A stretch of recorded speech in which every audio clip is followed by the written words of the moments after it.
آئیے بحریہ دور کا آغاز کرتے ہیں۔ ہماری اردو شاعری میں یوں تو کئی اصناف ہیں، لیکن سب سے زیادہ مقبولیت غزل کے حصے میں آئی ہے۔ وہ غزل جس کے تعلق سے ڈاکٹر نیاز فتح پوری نے کہا تھا کہ غزل کائنات کی وہ دوشیزہ ہے جس کے حسن کا راز سینہ تان کے سامنے آ جانے میں نہیں بلکہ آنچل سنبھال کے آگے بڑھ جانے میں ہے۔ اس غزل کے تعلق سے ڈاکٹر بشیر بدر نے کہا تھا کہ چاندی کی انگلیوں سے تتلی کے نازک پروں پر شبنم کی داستان لکھنے کا نام غزل ہے۔ اس غزل کے تعلق سے آئیے آج ہم اور آپ یہ مشاعرہ منعقد کیے ہوئے ہیں۔ میں آپ کو بتاتا چلوں کہ ہماری اردو شاعری فارسی سے اردو میں منتقل ہوئی۔ دوستو، فارسی کے جو شاعر تھے حافظ شیرازی اور خواجہ جام وغیرہ جو شاعر تھے، انہوں نے فارسی میں کلام کہا، پھر اس کے بعد اردو کی طرف ہماری فارسی شاعری منتقل ہو گئی۔ تو اردو کے پہلے شاعر امیر خسرو نے کہا کہ زحال مسکی مگن تغافل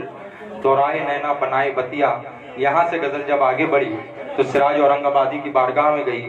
سراج نے کہا کہ خبر تحیر عشق سن، نہ جنو رہا نہ پری رہی، نہ تو رہا نہ تو میں رہا، جو رہی سو بے خبری رہی۔ یہاں سے غزل آگے بڑھ کر جب ولی کا دامن تھامتی ہے تو ولی کہتے ہیں جسے عشق کا تیر کاری لگے اسے زندگی کیوں نہ بھاری لگے۔ حاضرین اکرام، یہ غزل جب آگے بڑھ کے غالب سے منسلک ہوتی، میر سے منسلک ہوتی ہے تو میر کہتے ہیں کل رات محفل میں تیرے ہم بھی کھڑے تھے چپکے، جیسے تصویر لگا دے کوئی دیوار کے ساتھ۔ جب یہی غزل پڑھ کر غالب کا دامن تھامتی ہے تو غالب کہتے ہیں کہ بقدر ذوق نہیں ظرف تنگنائے غزل، کچھ اور چاہیے وسعت میرے بیاں کے لیے۔ حاضرین کرام، ہماری غزل مستقل طور پر سفر کرتے رہی، لیکن یہی غزل جب رجحان اس کا بدلا، جب اس میں کہنے اور سننے کی نئی چیزیں جب سامنے آئی تو ایک تحریک ابھر کے سامنے آئی جس کا نام تھا ترقی پسند تحریک، جو 1936 میں جس کا صدارتی خطبہ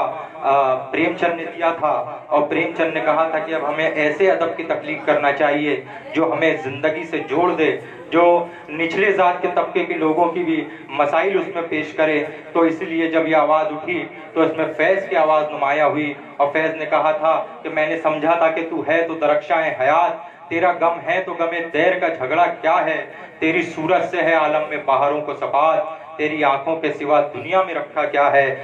تیری آنکھوں کے سوا دنیا میں رکھا کیا ہے۔ حاضرین، یہی جب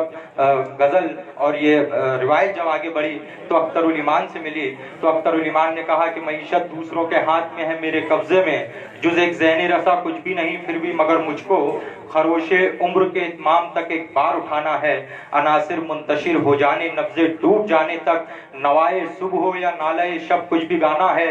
ظفر مندوں کے آگے رزق کی تحصیل کی خاطر کبھی اپنا ہی نغمہ ان کا کہہ کر مسکرانا ہے۔ حاضرین کرام، یہی غزل جب آگے بڑھی تو جانثار اختر سے ملتی ہے۔ جانثار اختر کہتے ہیں کہ اسی سبب سے ہیں شاید عذاب جتنے ہیں، اسی سبب سے ہیں شاید عذاب جتنے ہیں، جھٹک کے پھینک دو پلکوں پہ خواب جتنے ہیں، سمجھ سکے تو سمجھ زندگی کی الجھن کو، سوال اتنے نہیں ہیں جواب جتنے ہیں۔ حاضرین کرام، ایسی غزل جب ہمارے درمیان میں پیش ہوئی اور اس غزل کو آگے بڑھانے میں جن لوگوں نے اہم رول ادا کیا، آج ہندوستان میں جو شاعر موجود ہیں، راحت اندوری نے کہا کہ کبھی خیال بھی آئے کہ تجھ کو خط لکھوں تو گھونسلوں سے کبوتر نکلنے لگتے ہیں۔ پھر واپس گل و بلبل کی داستان چھڑنے لگی غزل میں۔ غزل ہجر و وصال کی بات بھی کرتا ہے، غزل حالت روزگار کی بات بھی کرتا ہے، غزل میں ہم اپنے مسائل کو بھی بیان کر سکتے ہیں۔ آئیے حاضرین کرام، اب میں بہت زیادہ گفتگو نہ کرتے ہوئے اپنے فہرست کے پہلے شاعر سے آپ کو متعارف کراتا ہوں۔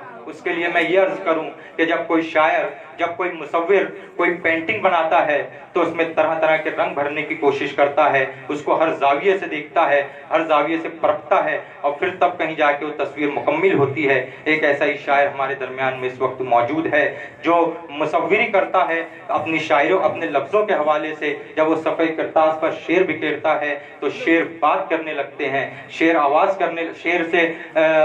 شعر معطر ہو جاتے ہیں۔ میری گزارش ہے اکرم علی افسر صاحب سے کہ وہ برائے کرم مائک پر آئیں اور اپنی خوبصورت